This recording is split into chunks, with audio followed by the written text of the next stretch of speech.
The New York Harbor, the largest natural harbor in the world. It's so big that it could fit all of Manhattan Island and still have room to spare for Brooklyn and Queens. This is where our city meets the sea. And as we sail along the shoreline, you can see how this meeting point has shaped New York City over time. Our story begins with the Lenape people, who lived here long before us. They called this place Manhattan, which means island of many hills. When they arrived from Europe, the Dutch saw a different landscape, one filled with marshland, forests and streams instead of hills. So they named their new settlement New Amsterdam. But when the British took control of the area, they renamed it after the Duke of York, whose name was later shortened to New York. As the city grew into what it is today, it became known around the world as the greatest port on earth. That reputation came about because of its ideal location. Sitting at the mouth of the Hudson River, this spot offers deep waters that allow large ships to dock easily. Plus, there are no bridges blocking the way, so vessels don't need to raise or lower themselves to pass through. All these factors made New York Harbor an attractive destination for shipping.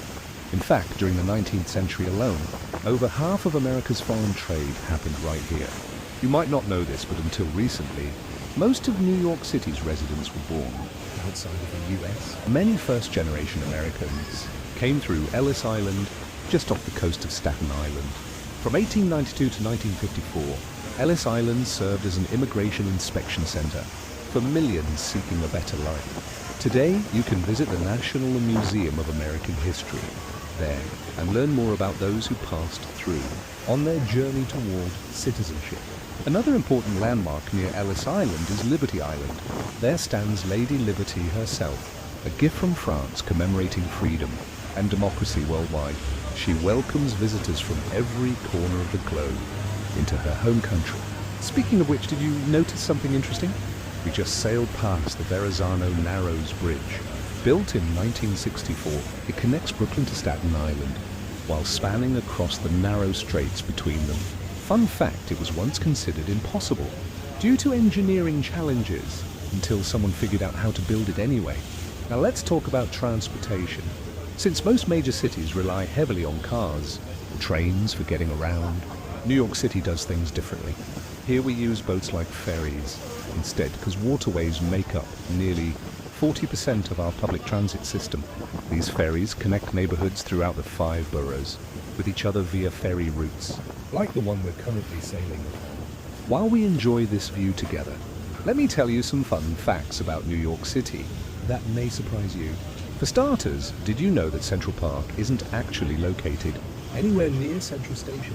Instead, it sits northward, about 2 miles away from Grand Central Terminal. Also worth noting is that despite popular belief, Times Square wasn't always called Times Square. Originally, it went by Longacre Square, before being renamed in honor of the New York Times newspaper back in 1904. Lastly, if you ever find yourself hungry while visiting NYC, don't worry too much about finding food options, since there are literally thousands available within walking distance from wherever you happen to be standing. Whether you want pizza slices bigger than your head or hot dogs wrapped inside buns filled with deliciousness, chances are good that whatever craving strikes you next can be satisfied within minutes. Alright folks, thanks again for joining me today during this quick tour of New York Harbor. I hope I managed to shed light onto why this place holds such significance, not only culturally speaking, but also economically speaking as well. If you enjoyed learning alongside me today, please give this video a thumbs up and subscribe below for future adventures alike. Until then, take care everyone, and stay safe out there among these busy streets. Oh yeah, almost forgot. Please leave any questions down below. If anything caught your attention that needs further explanation, otherwise feel free to ask away anytime. Thanks again for watching. Hope you learned something new today. See you soon, my friends. Bye-bye now. Okay, last thing before signing off completely. Just wanted to mention real quickly that if you liked this content and would appreciate seeing similar videos made in the future, consider donating towards my Patreon page, located at patreon.com/Jesse_Travel. Your support helps keep producing quality material just like this one possible. Thank you very much indeed for considering doing so. Take care, everyone. Have a great day ahead. Hey guys, thank you for coming along with me today.